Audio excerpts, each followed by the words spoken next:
Eversource headquarters with the latest developments. Susan.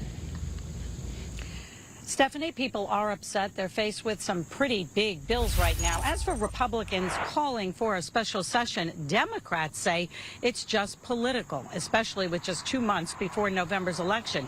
And they say using the state surplus is just a temporary fix. My last bill, electric bill, $476.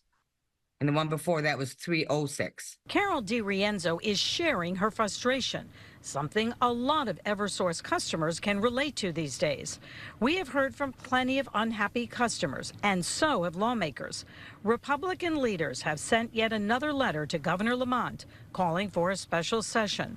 They want to use some of the state's surplus money for relief. It's hard to tell people that can't pay their bills, can't pay their groceries, that we need to keep this money for government. We're not going to pass it on to you. A vast majority of the increase has to do with a contract to keep Millstone, the state's nuclear power plant, up and running, a deal approved by Democrats and Republicans. As for a special session, the chair of the legislature's Energy and Technology Committee says, I don't think it will fix anything. I think the whole thing is a PR ploy on the part of the Republicans. And adding insult to injury, this week, state regulators approved yet another increase to build charging stations for electric vehicles. The majority, perhaps, of the bills that people are seeing is because of increased usage. So that you need to look at the usage portion of your bill as well. But that being said, I think we should address the shock that people are feeling. Green energy advocates say state regulators could spread out the increases over 2 years and not just 10 months.